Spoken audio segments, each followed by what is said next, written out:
Hello, and welcome to the One Question Leadership Podcast. My name is Juliana Smith, and I serve as the Deputy Athletics Director and Senior Women Administrator at Colgate University. I'm a proud graduate of the NCAA Dr. Charles Whitcomb Leadership Institute. The Leadership Institute helped me refine my gifts and develop new skills for navigating my career as a college athletics professional. I gained clarity about how I want to continue serving within college athletics, and the Leadership Institute helped me build a community of colleagues who support and challenge me through meaningful relationships. As leaders, we should accept the responsibility to continue learning, to continue growing, and to bring others along with us.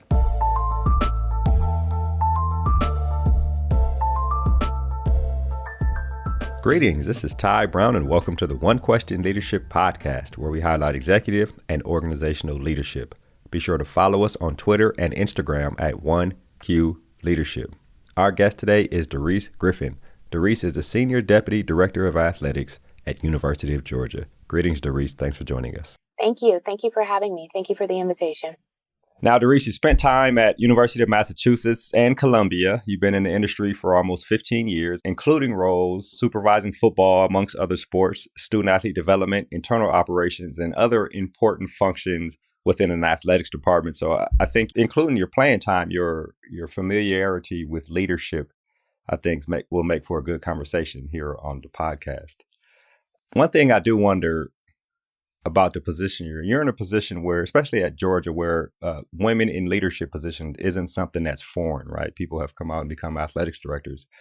I wonder about stepping into that position where, I don't know what you want to do with your future, but being in a role at a school where women have gone on to become leaders of their own departments. Tell me about that as you progress to the position you're in now there at Georgia. You acknowledged some facts there regarding the University of Georgia and the institutional commitment to empowering and developing women leaders. And I must lead with an acknowledgement of Dr. Carla Williams, who's now the Director of Athletics at the University of Virginia. She did sit in this chair before I was given the opportunity to serve this institution.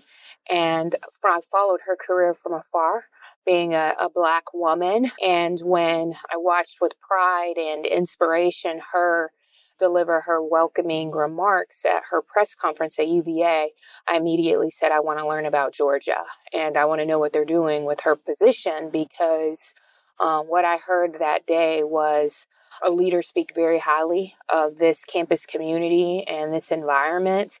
And what I also heard that day was a organization committed to inclusion and diversity and preparing everybody, men and women, for leadership opportunities. So yeah, just following her and learning more about the institution, I knew I got in hot pursuit of the opportunity because I wanted to be in this environment and I wanted to learn and grow here and possibly set myself up for a similar opportunity like Dr. Williams has in leading an elite athletic department at an elite institution.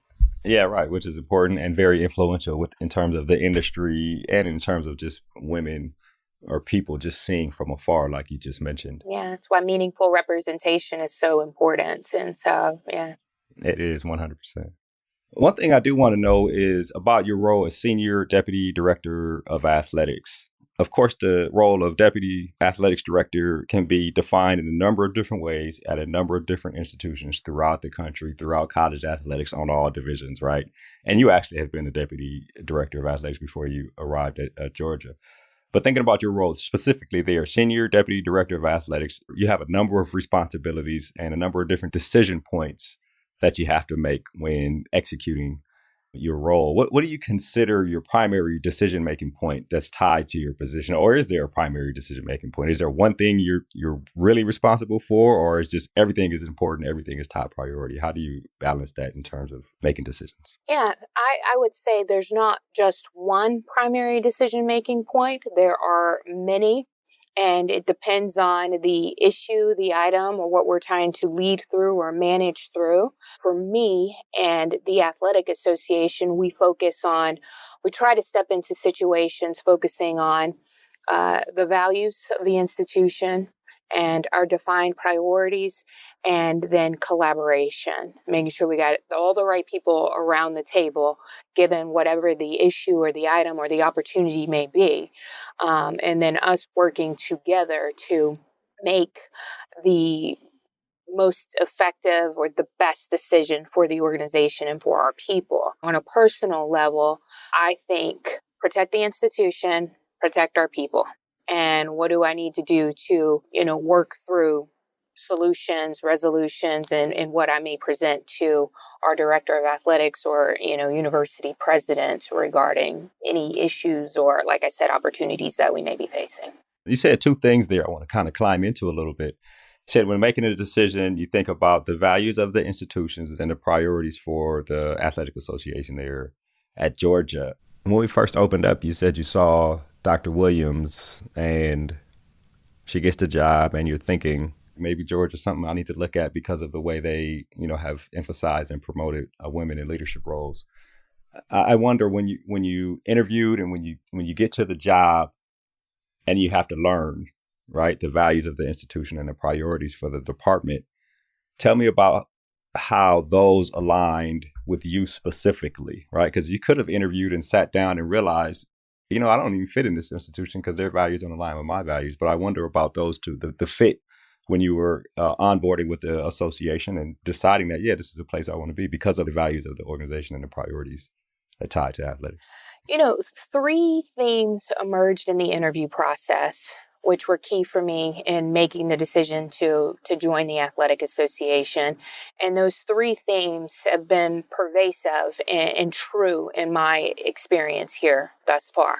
I would say the first word is experience, not to be redundant, but it was experience. I learned in the interview process that a core focus and a core priority for the institution and the athletic department was the experience of the people who either study here or work here. And wanting that experience to be one that challenges you, empowers you, and prepares you for whatever may come of this opportunity. So experience is one key. The second was excellence in all that we do. This university and my previous stops were very elite academic institutions and athletic departments that are committed to broad-based excellence, meaning we want more than just football and men's basketball to be successful. We want our gymnastics program to thrive and to have what they need to excel and to pursue championships. And we want women's tennis. If we're going to sponsor a sport, we want to be great in that sport, and we want to make sure that we're pouring resources into that program for that sport to, like I said, chase or pursue championship experiences for our students and our staff. And then the third theme that emerged in the interview process, and that has been true in my experience here to date, has been just this commitment to inclusion. And I want to give credit to Greg McGarity, who hired me here. Greg made it very clear that he wanted a strong female leader, a person of color who had student athlete experiences, because he values what somebody with that profile brings to his leadership team. So, yeah, those were the three values that emerged in the interview process. They're the three things I considered in my decision-making process about joining the team. And there are three pillars, three key points that are fundamental to what we do and how we try to do it every day here. Yeah, it's interesting you said those things. And thinking about the three: experience, commitment to excellence in terms of all the sports and the student athlete experience, and then also the commitment to inclusion. The latter two, the commitment to inclusion, you can see that in meetings in terms of thought in the people who are hired and brought into the department. And then the commitment to excellence with the sports, it's easy to evaluate because you being on the inside, you can tell if these sports are being resourced like they need, if they're successful, if the coaches are getting what they want, student athletes are getting what they need. How are you evaluating the experience being where you are and the commitment to the other two? Yeah, I think, you evaluate experience in some formal and informal ways. And for me, the informal ways are being present, having relationships and genuine connections with our coaches, our staff, and our student athletes. You'd be amazed when you're present and you show up for a practice on a consistent and frequent basis. Your student athletes begin to know you and to trust you and to be open with you. And so in casual settings, whether we're on the bus or headed to the airport, I'm stopping by our training table, which is where our student athletes eat. Now that I've got these established relationships and these connections, just in an informal conversation, they speak to the quality of the experience that they're having here. Feel like you're getting what you need. How's practice going? How you feeling? And again, I think that's born out of being present and being really intentional about building relationships and having connections with the people in your organization.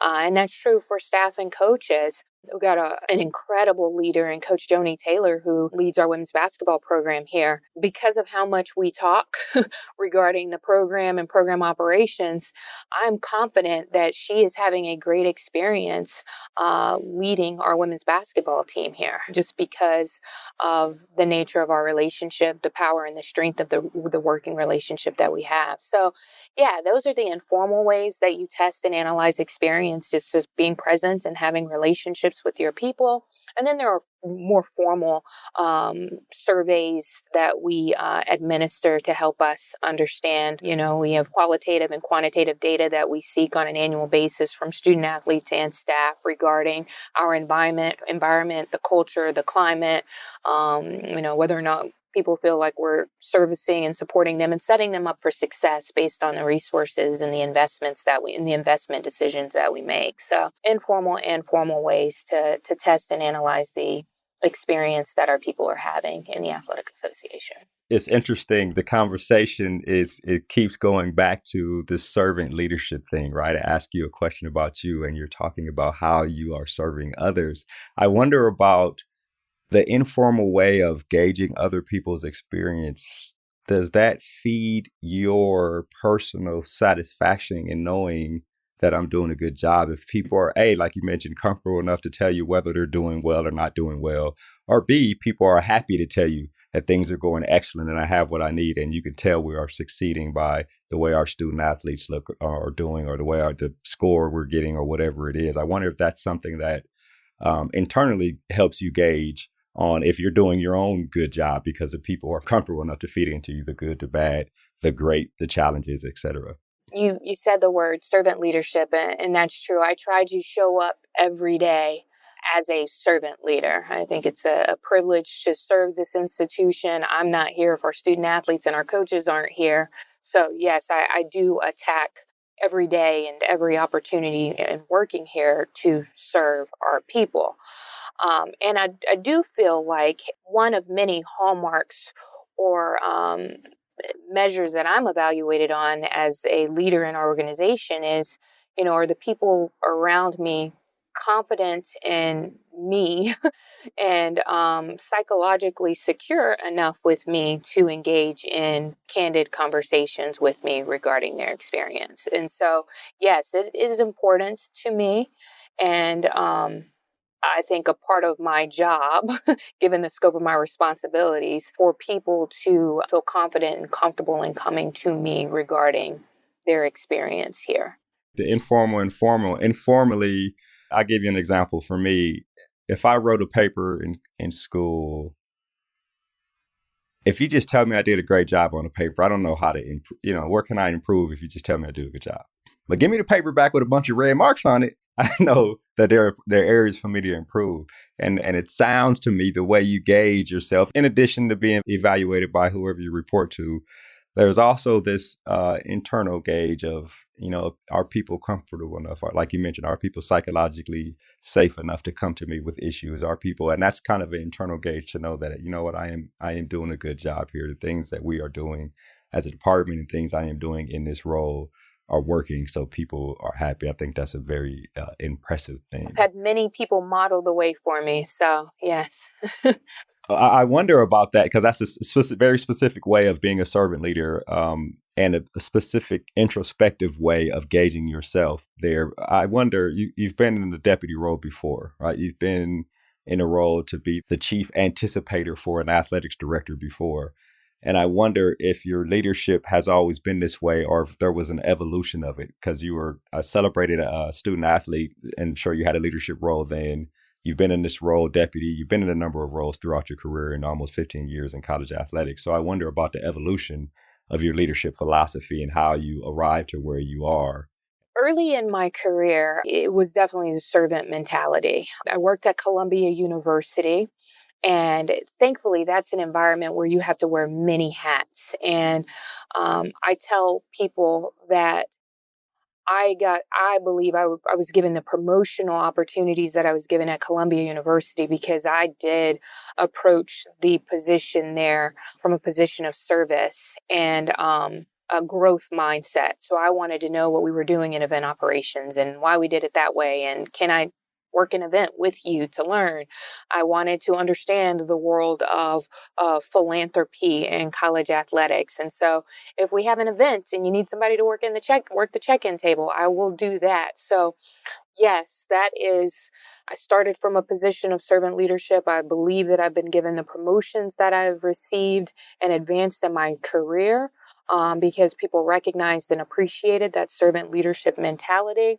What I will say, sitting in my seat today, that is still at my core who I am, but I've had to evolve from that a bit because I'm now in a position where I've got to make sure that I'm delegating more and I am setting the expectation and speaking to vision and values and at a more higher level working to create an environment that fosters creativity and innovation.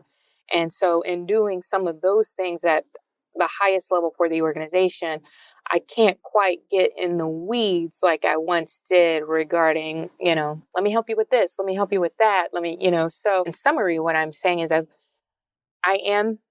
pride myself on being a servant leader, but I have evolved beyond that in a way to really start to strengthen my skill set in being a visionary leader, someone who inspires beyond just service, not to minimize service, but beyond service. So maybe I've evolved to lean in different ways, given the current scope of my responsibilities and leading at the highest levels for our organization and institution.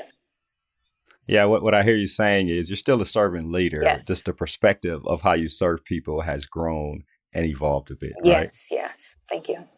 The evolution of leadership in terms of what you just mentioned, right? Becoming a visionary, learning how to delegate, learning how to set the tone for the future.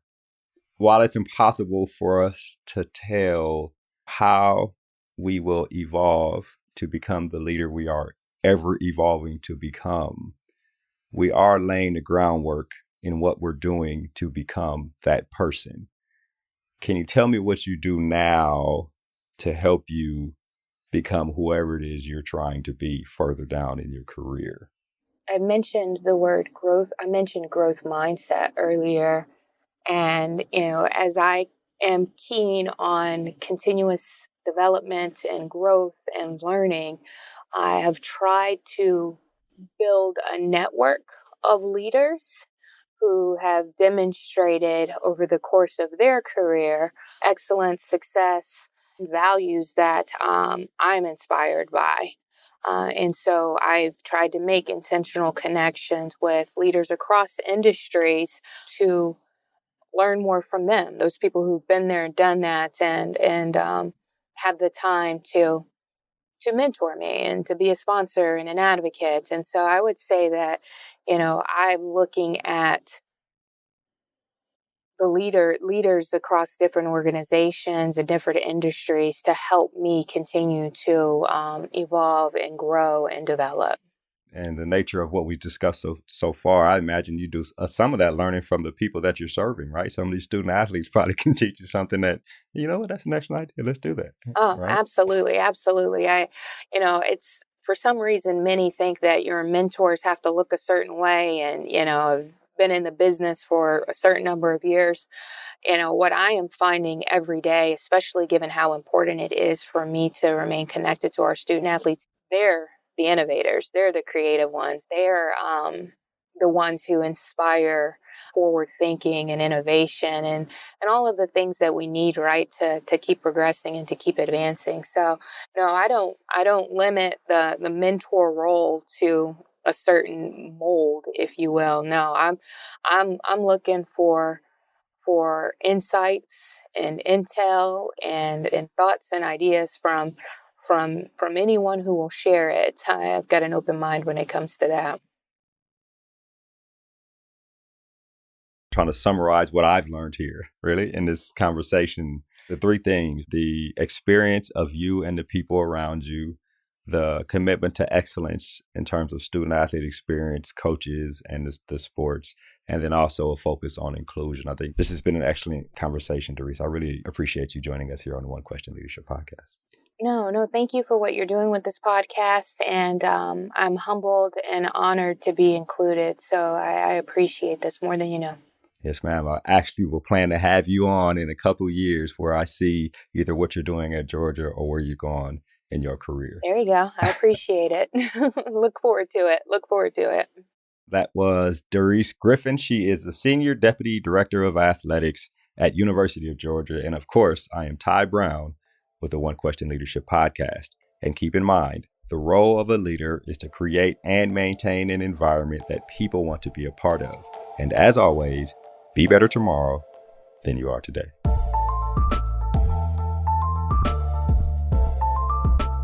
This episode of the One Question Leadership Podcast is produced by Spades Media Group, solving problems using creative leadership.